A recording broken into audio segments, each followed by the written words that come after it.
आज 14 अप्रैल है। आज बाबा साहेब भीमराव अम्बेडकर की जयंती है।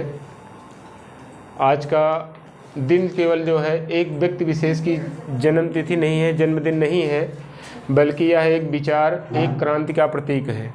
आज 14 अप्रैल को ही हमारे देश के संविधान के निर्माता डॉक्टर भीमराव अम्बेडकर का जन्म हुआ था और उनका जन्म जो है मध्य प्रदेश के महू नामक स्थान पर हुआ था और वो बाद में मुंबई जा कर के रहते थे। वहीं पर उनकी शिक्षा दीक्षा हुई और वह एक अनुसूचित जात से आते थे, पिछड़ी जात में। जिस समय अम्बेडकर जी हुए थे उस समय हमारे समाज में छुआछूत, आज तमाम तरह की जो है छुआछूत जैसी भावनाएं हमारे समाज में व्याप्त थी। फिर भी अम्बेडकर जी ने अपनी शिक्षा को आगे बढ़ाया और अपनी शिक्षा के दम पर ही उन्होंने 9 भाषाओं का ज्ञान अर्जित किया। उनको 9 भाषाएं बोलनी आती थी और उनके पास 32 डिग्रियां थीं। तो हम सबको उनके जीवन से प्रेरणा लेनी चाहिए, प्रेरणा लेकर के आगे बढ़ना चाहिए। और उनकी जो प्रारंभिक शिक्षा है वो मुंबई के एल्फिंस्टन नामक विद्यालय से हुई थी और उनका जो बचपन था, प्रारंभिक जीवन था, वो कठिनाइयों से बहुत भरा हुआ था। जैसा कि मैंने बताया कि तमाम तरह के समय छुआछूत, ऊंच नीच, तमाम तरह के भेदभाव थे। उनकी हाई स्कूल की परीक्षा मुंबई के एल्फिंस्टन से स्कूल से हुई थी और जो उन्होंने डॉक्टरेट की उपाधि प्राप्त की थी वह जो है लंदन के स्कूल ऑफ इकोनॉमिक्स से ली थी और वह विश्व के ऐसे पहले व्यक्ति थे जिन्होंने डॉक्टरेट की उपाधि जो है लंदन विश्वविद्यालय से प्राप्त की थी और वह अपने आप में एक विशेष स्थान रखते थे। वह लंदन का जो स्कूल ऑफ इकोनॉमिक्स था, डॉक्टर ऑफ साइंस की डॉक्टरेट की जो उपाधि थी वहीं से प्राप्त करने वाले दुनिया के पहले व्यक्ति थे। और इनका नाम जो है अम्बेडकर, हम लोग अम्बेडकर के नाम से ही बुलाते हैं। इनका नाम भीमराव था, अम्बेडकर नहीं था। इनके एक शिक्षक थे जो जात से ब्राह्मण थे। इनकी प्रतिभा से प्रसन्न होकर के इन्होंने इनको अम्बेडकर की उपाधि दी थी। तब से अनवरत आज तक उनके नाम के साथ में अम्बेडकर जुड़ करके लगता है। बाकी इनका नाम में अम्बेडकर नहीं था। ये बौद्ध धर्म को मानने वाले थे और अम्बेडकर जो ये हमारा संविधान है, जैसे हमारा देश कुछ समय पहले अंग्रेज़ों के अधीन था, स्वतंत्र हुआ। स्वतंत्र होने के बाद देश को चलाने के लिए एक संप्रभु संविधान की आवश्यकता हुई कि किस नियम कानून के आधार पर देश को चलाया जाए। उसके लिए संविधान सभा की बैठक हुई और उसको जो है 26 जनवरी 1949 को 2 वर्ष 11 माह 18 दिन में तैयार करके अम्बेडकर जी ने दिया। और जो निर्मात्री सभा थी उसके अध्यक्ष थे डॉक्टर भीमराव अम्बेडकर जी और उसको हमारे देश में 26 जनवरी 1950 को लागू हुआ। उसके बारे में ज़्यादा बात ना करके थोड़ा सा इनके जीवन और परिश्रम के बारे में हम लोग बात करेंगे, ठीक है ना। इनको जैसा कि बता दिए कि हमारे संविधान का शिल्पकार कहा जाता है। शिल्पकार वो होता है जो किसी चीज़ की रचना करता है। तो इनके बारे में थोड़ा सा बताने से यही मतलब है कि हम लोग इनके जीवन से एक प्रेरणा लें और उस प्रेरणा के दम पर हम भी जीवन में आगे बढ़ें। इनका यही विचार था कि समाज में सभी को समानता का अधिकार प्राप्त हो, किसी के साथ किसी भी प्रकार का जातिगत, धर्म, छुआछूत, किसी भी प्रकार से किसी के साथ भेदभाव ना हो। और यह जो भारत देश के नागरिक हैं वो चाहे किसी भी जाति के हो, धर्म के हो, संप्रदाय के हों, किसी भी कास्ट से आते हों, सबको जो है समानता, न्याय और स्वतंत्रता का अधिकार प्राप्त हो, यही इनकी इच्छा थी। और इन्होंने अपनी सारी पढ़ाई, इनके पिताजी फ़िलहाल एक सूबेदार के पद पर फौज में नौकरी करते थे, फिर भी जो है इन्होंने अपनी सारी पढ़ाई जो है ज़्यादातर अपनी उपाधियाँ इन्होंने विदेशों में प्राप्त की है, वह भी स्कॉलरशिप के माध्यम से, निजी पैसों से नहीं। ये स्कॉलरशिप पाए थे। एक यहाँ मुंबई में रहते थे कि योजना चलती थी, ठीक है ना, जिसका नाम था बड़ौदा के ये महाराजा सयाजीराव गायकवाड़ की छात्रवृत्ति से इन्होंने न्यूयॉर्क में पढ़ाई की, इंग्लैंड में पढ़ाई की। उसी छात्रवृत्ति पर ये छात्रवृत्ति पा करके विदेशों में पढ़ाई की है। इससे भी हमको प्रेरणा लेनी चाहिए कि किसी भी चीज़ का अभाव जो है, पैसे का अभाव या किसी चीज़ का अभाव, अगर हमारे मन में सच्ची लगन है तो वो बाधा नहीं आती है। इसके अलावा बहुत सी सारी चीज़ें हैं। जैसे एक चीज़ इन्होंने, जैसे भारत में जो महिलाओं को आज समानता का अधिकार है, वो किसी भी धर्म से हों, किसी भी जाति से हों, जो अधिकार पुरुषों को प्राप्त हैं, अगर समाज में वह समानता का अधिकार महिलाओं को भी प्राप्त है तो सबसे बड़ी देर बाबा भीमराव अम्बेडकर की ही देन है। इसलिए महिलाओं को तो विशेष करके इनका सम्मान करना चाहिए, क्योंकि जो शिक्षा उस समय जो है बहुत निम्न स्तर पर थी। केवल उच्च वर्ग को बीच में एक मैकाले करके आया था, छनाई का सिद्धांत लाया था, जिसमें उच्च वर्ग को शिक्षा देना था, उससे छन करके शिक्षा नीचे तक जाए। और महिलाओं की स्थिति जो है समाज में बहुत ही दयनीय थी। उनको केवल एक तुच्छ निरीह प्राणी समझा जाता था कि इनका काम केवल वही चूल्हा चौका करना, घर का काम काज करना है, इनको शिक्षा ग्रहण करने का अधिकार नहीं है। तो जो शिक्षा का अधिकार महिलाओं को मिला है और हमारे समाज में पुरुषों के बराबर समानता का अधिकार मिला, तो ये बाबा साहेब की देन है। और तमाम बातें हैं। जैसे एक बात ये कहा करते थे, शिक्षा वह शेरनी का दूध है, जिसको जो पिएगा वही दहाड़ेगा। जिस प्रकार से शेर दहाड़ता है, तो शिक्षा को इन्होंने शेरनी के दूध के समान बताया कि जो इसको पिएगा वही दहाड़ेगा। शिक्षा के अभाव में किसी भी व्यक्ति का विकास नहीं हो सकता है।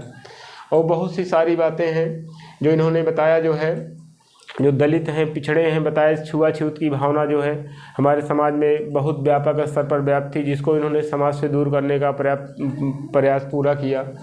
और बता दिए इनको कुल 9 भाषाओं का ज्ञान था। बहुत आसान चीज़ नहीं है, एक भाषा 2 भाषा, एक भाषा का सही ज्ञान करने में यहाँ लोगों को समस्या होने लगती है। इनको 9 भाषाओं का ज्ञान था, 9 भाषाएँ ये अच्छी तरह से बोल लेते थे। अब 32 डिग्रियाँ भी बहुत आसान नहीं है, 32 डिग्रियाँ प्राप्त किए थे। और एक चीज़ और इन्होंने कहा था कि जैसे जो सरकार है, वो किसी की भी सरकार ही, जो ये राजनेता होते हैं आजकल के, वो आपको मांगोगे तो कुछ भी देंगे, लेकिन शिक्षा नहीं देंगे। क्योंकि शिक्षा वो है जो सवालों को जन्म देती है। आप उनके गलत कार्यों का विरोध करेंगे, आप उनसे प्रश्न कर सकते हैं, तो वह आपको सब कुछ फ्री में दे देंगे, राशन दे देंगे, तमाम चीज़ें दे देंगे, लेकिन शिक्षा नहीं देंगे। क्योंकि शिक्षा जो है सवालों को जन्म देती है। और बहुत सारी बातों ने बताया है अम्बेडकर जी ने। जैसे कि उन्होंने कहा था कि यह दुनिया का हर इंसान कुछ भी कर सकता है। किसी को पता नहीं था कि जो व्यक्ति स्कूल में, जब ये अम्बेडकर जी पढ़ने जाते थे, आप लोगों को शायद ना मालूम हो, तो इनको स्कूल से बाहर, कमरे के बाहर बैठाया जाता था छुआछूत की वजह से। विद्यालय के अंदर इनको कमरे में नहीं बैठने दिया जाता था, बाहर बैठाया जाता था। तो किसको पता था, आज वही व्यक्ति जिसको विद्यालय के नल में पानी नहीं पीने दिया जा रहा है और कमरे में बैठने नहीं दिया जा रहा है पढ़ने का, वही व्यक्ति इतने बड़े देश का संविधान, इतना बड़ा संविधान लिख करके जाएगा। तो यह भी हमें है कि किसी के साथ परिस्थितियाँ, कोई जो भी बहुत महान लोग हुए हैं, कोई बहुत अच्छी परिस्थिति में नहीं था, चाहे जिसका उदाहरण आप ले लेंगे, तो इनके जीवन से हमको यही शिक्षा मिलती है कि ऐसे व्यक्ति जिनको विद्यालय के कमरे में बैठने तक नहीं दिया गया पढ़ने के लिए, स्कूल में नल में छुआछूत की वजह से इनको पानी तक नहीं पीने देगा, वही व्यक्ति संविधान का निर्माण करके गया। हमको ये, जैसे कुछ लोग होते हैं अपनी परिस्थितियों को दोष देते हैं कि हमारे पास समस्याएं हैं, विषम परिस्थितियां, हम पढ़ नहीं सकते, हमारे पास काम है, ये समस्याएं हैं, वो समस्याएं। तो उसके लिए कहा गया है कि देखिए, पानी में डूब करके वो नहीं मरता, पानी में गिरने से कोई नहीं मरता और मरता वही है जो जिसको तैरना नहीं आता है।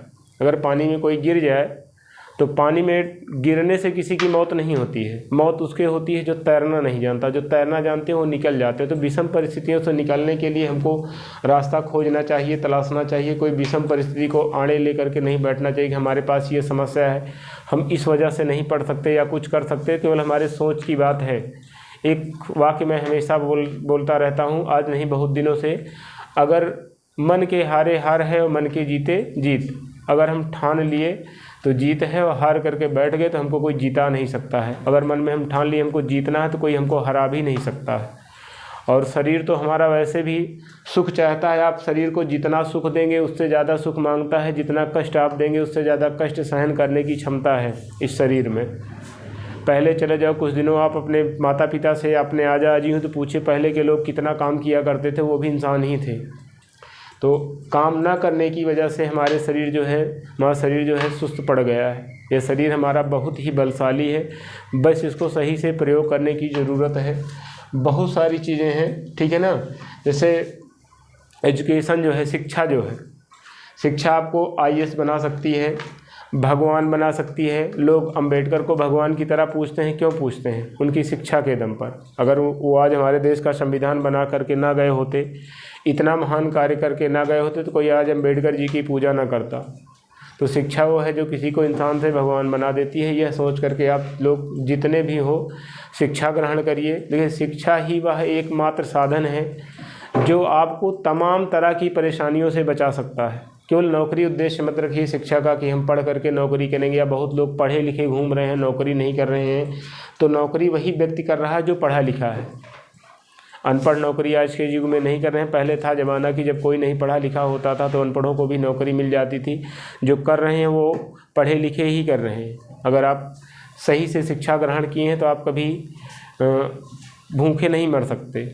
और शिक्षा को आप एक हथियार बनाइए, ठीक है। और आप लोग विशेष करके जैसे आपके माता पिता आपके लिए पैसा खर्च करते हैं, अपने लिए ना सही उन माता पिता के लिए पढ़िए जो आपके पीछे दिन रात परेशान रहते हैं, घर छोड़ करके बाहर मजदूरी करते हैं, कहीं भी नौकरी करते हैं, एक प्रकार की मजदूरी ही है।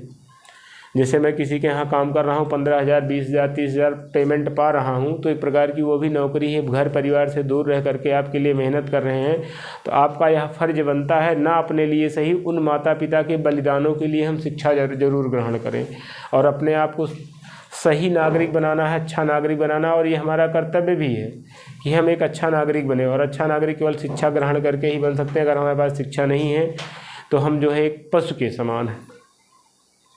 और एक श्लोक भी कहा गया, याद नहीं आ रहा इस समय मुझको, मनुष्य रूपेण मृगश्चरन्ति ऐसे कुछ करके है कि अगर हम शिक्षित नहीं हैं तो मनुष्य के रूप में मृग की भांति जो है इधर उधर टहल रहे हैं। तो अगर हम शिक्षा नहीं ग्रहण करते तो हम पशु के समान। इसलिए हमको शिक्षा जो है ज़रूर ग्रहण करना चाहिए, ठीक है ना। क्योंकि बता दिए शिक्षा वह है जो है किसी एक व्यक्ति को भगवान बना देती है, ठीक है। और शिक्षा किसी को बोझ ना लगे। शुरू में देखिए बहुत सारी चीज़ें, जैसे आप लोग बच्चे हैं, शरारत होती है, तमाम तरह की आपके अंदर भावनाएं होती हैं, ठीक है, चंचलता होती है, चंचलता भी ठीक है, लेकिन सब एक सीमा तक, सीमा से बाहर नहीं।